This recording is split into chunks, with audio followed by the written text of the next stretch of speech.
관계에는 갈등이 생기기 마련입니다. 친구나 가족 사이에서도 평화를 유지하기가 쉽지 않은데 아기를 품은 원수라면 얼마나 더 어렵겠어요. 맞아요. 언제 어디서나 예외 없이 사람이 있는 곳엔 늘 대립과 폭력이 발생하니까요. 로마가 이스라엘을 지배했던 예수님 시대도 마찬가지였는데요. 예수님은 산상수훈을 통해 이런 갈등 속에서도 평화를 추구하고 최악의 관계마저 회복할 수 있는 파격적인 비전을 선포하셨죠. 유대인이셨던 예수님은 관계에 대한 하나님의 지혜가 고대 이스라엘의 율법에 담겨 있다고 믿으셨어요.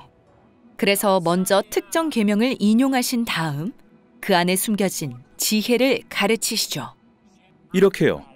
옛사람들에게 말하기를 너는 거짓 맹세를 하지 말고 맹세한 것은 그대로 주님께 지켜야 한다 한 것을 너희는 들었다.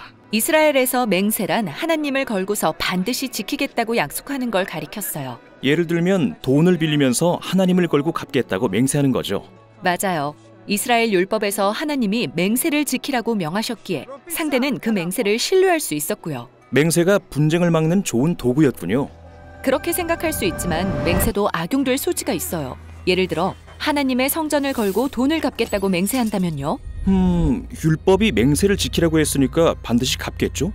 그런데 문제는 하나님이 아니라 성전을 걸었다는 거예요. 그러니 지키지 않아도 돼 라고 할 수 있죠. 상대를 속여서 믿게 만든 거군요. 맞아요. 이에 예수님은 단호히 말씀하세요. 아예 맹세하지 말아라. 하나님뿐 아니라 그 어떤 걸로도. 그럼 약속을 하지 말라는 건가요? 아니요. 예수님의 요지는 약속할 때 하나님의 명예를 이용해 다른 사람을 조종하지 말라는 거예요. 그래서 예는 예, 아니요는 아니요로만 말하라고 하셨군요. 평화를 이루는 삶은 정직하고 진실되게 살겠다는 과감한 결단에서 시작되죠. 내가 갈등의 가해자라면 어떻게 해야 하는지 이제 알겠어요. 하지만 피해자라면요? 다음 사례가 바로 그런 경우예요. 예수님은 또 한 번 토라를 인용하세요. 눈은 눈으로, 이는 이로 갚아라 하고 말한 것을 너희는 들었다. 보복률이라 불리는 유명한 율법이죠. 내가 당한 만큼 너도 당해야 한다는 건데요. 이렇게 보복을 허락하면 통제불능 상태가 되지 않을까요? 사실 이 율법은 피해자가 요구 가능한 징벌과 배상의 한도를 정하려는 거예요. 손해를 입은 만큼만 요구해야지 그 이상은 안 된다는 거죠. 아, 가해자에게 복수하고 싶은 충동을 제지해서 평화를 유지하는 율법이군요. 그런데 예수님은 이 율법의 지혜를 새로운 차원으로 끌어올려 악한 사람에게라도 되갚지 말아라라고 가르치세요. 아예 보복하지 말라고요? 네, 복수보다 평화를 더 중시하는 사람이 되라는 뜻이죠. 하지만 악한 사람을 내버려두면 평화가 안 올 텐데요. 그냥 보고만 있을 순 없잖아요. 아니요, 예수님은 아무것도 하지 말라는 게 아니에요. 오히려 대담하고 창의적인 비폭력적 대응이 평화의 문을 열 수 있다고 가르치시죠.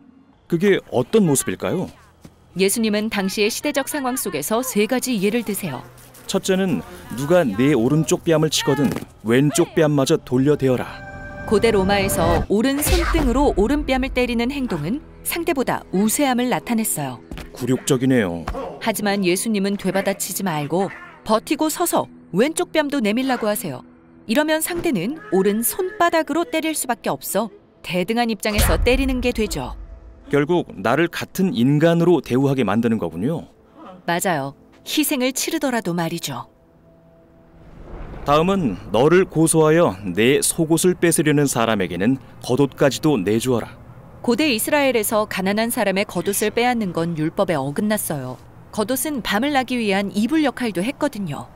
하지만 정말 무자비한 사람은 속옷이라도 빼앗아 값을 치르게 하려고 했죠. 그래서 예수님은 기발한 대안을 제시하세요. 속옷뿐 아니라 겉옷까지 내주라는 거죠. 아니 왜요? 그럼 발가벗게 되는데요? 예수님은 일부러 그러신 거예요. 희생을 감내하는 도발적인 관대함을 베풀므로써 불의를 폭로해 모두에게 충격을 주기 위해서죠. 세 번째는 누가 너더러 억지로 오리를 가자고 하거든 심리를 같이 가주어라. 예수님 당시 로마 병사들은 누구에게나 일정 거리까지 그들의 짐을 지도록 강요할 수 있었어요. 굴욕스러운 데다 위험하기까지 했죠. 그런데 예수님은 그 거리에 2배를 가주라고 하세요. 처음에는 짐 싣는 가축 취급을 받을지 모르지만 그 이상을 가주는 건 나 역시 하나의 인격체로서 그들을 친구로 대하겠다는 뜻이 되죠. 나를 탄압하는 원수를 친구로요?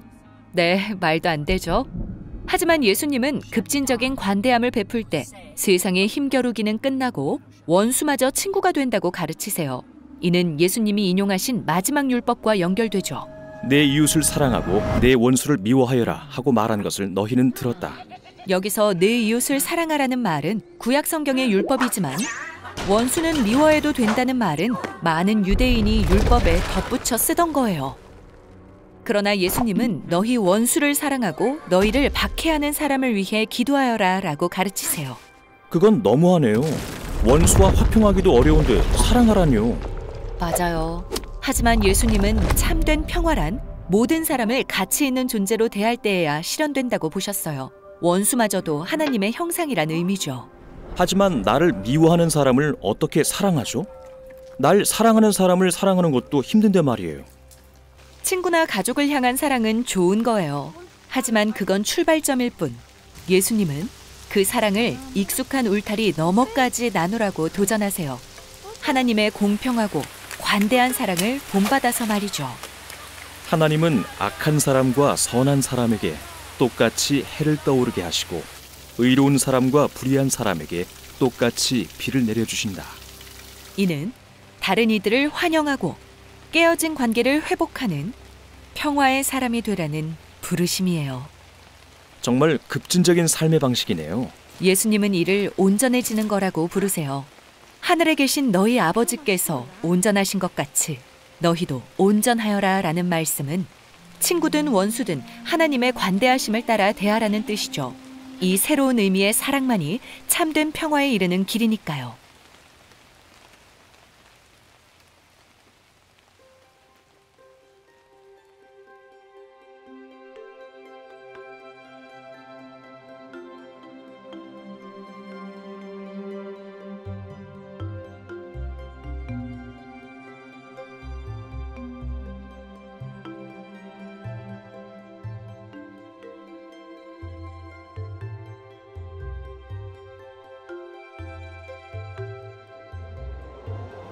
지금까지 힘든 관계 속에서도 서로를 바르게 대하라는 예수님의 가르침을 들었는데요.